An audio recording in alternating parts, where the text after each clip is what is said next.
that's caught in the crossfire. Today, looking at tragic horror. Yeah. And specifically, I guess we're kind of looking at those stories about friends, Mm-hmm. you know, facing terrifying situations and how those stories can really hit us hard. Right. Like right in the, Yeah. amplifying the fear and the sadness. Absolutely. Yeah. It's all about the bonds, right? Yeah. It is those bonds. I mean, think about it, horror. And typically what it does is isolate. Hmm. But when it isolates a group that already has these really deep connections, like a group of friends, those ties become like these avenues for really intense vulnerability. And for the audience, we can relate to these friendships. Yeah, for sure. So seeing those relationships threatened or even broken carries like a huge emotional weight for you watching. And as these scenarios, unfold, these horrific situations, we often see these characters like pushed to their absolute limits. Right. And your sources explore how this can reveal like these darker aspects of human nature within those friendships. Oh, for sure. Like that tension between wanting to survive and staying loyal to your friends. Exactly. And sometimes those lead to these really tough choices. Yeah. Like even betrayal. Mm-hmm. Or ultimately someone making a sacrifice. It's fascinating, isn't it, to think about why these narratives resonate so deeply with us. Maybe it's because they force us to confront like how we might act under extreme pressure or those close to us, Exactly. And your research also touches on some familiar faces we see in these stories. The archetypes within the friend group. We're talking about characters like, the jock, the bad girl, the final girl, the token, the skeptic, the sexy couple. Oh, yeah. And the hysteric. I definitely recognize those. Right. It's like there's a playbook. Yeah, it's like we've seen these guys before. Yeah, totally. But your sources also point out that, while these types are familiar, what really makes a story stick with you is when those characters have depth, Right. When we understand their motivations, their history together, then their fates become so much more impactful, especially when we see that sacrifice trope play out, amongst friends. Exactly. And these archetypes often find themselves in these really classic horror scenarios. Oh, yeah, absolutely. Like think about it, like the inevitable splitting up, right? Ignoring all the red flags with a casual "don't go in there." Yeah. Classic haunted house, accidentally summoning evil.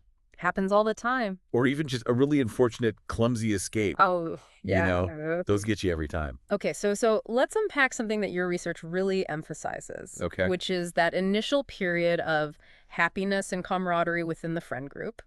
Before things go south. Right.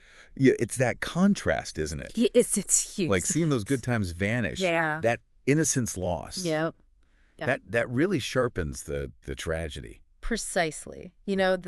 The happier the before, the more devastating the after. Yeah. So now let's delve into what really makes a horror story, truly tragic.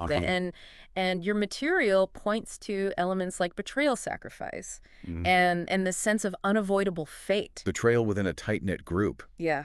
That's brutal. It is. It's not just the monster lurking in the shadows. It's the people you're supposed to trust, turning on you. Exactly. Your sources even mentioned Medea and Jason. Yeah. Like a timeless example of how devastating that betrayal can be. Classic. When those seemingly unbreakable bonds shatter, the tragedy just cuts so much deeper than just the immediate horror. Way deeper. And what's fascinating is the psychological fallout. That loss of trust within the group leaves the characters not only physically vulnerable, right, but also emotionally exposed. Oh, for sure. And that makes the horror even more acute for them and for you watching. Absolutely. And then there's the sacrifice, a character willingly giving up their life for their friends. Right. It's a recurring theme. It is. And your research looks at those motivations behind it. Yeah. Love, guilt, a sense of duty. It's powerful.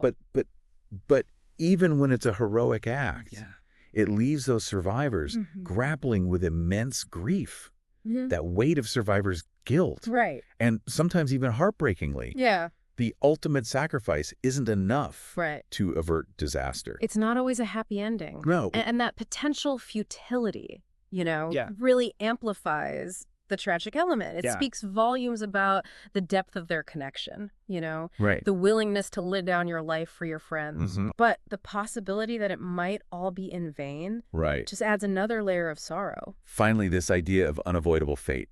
Yeah. Characters caught in this relentless current, heading toward this tragic end. Right. No matter how much they struggle. But can't escape it. The foreshadowing, those ominous signs. Yeah. Your sources bring up Shakespeare's Hamlet. Right. Where this sense of impending doom just hangs over everything. Oh, totally. And that feeling of powerlessness, it really intensifies both the horror and the tragedy. Yeah, it really does. So for you listening. Yeah, for you listening out there. Consider those moments in your own life. Right, in your own life.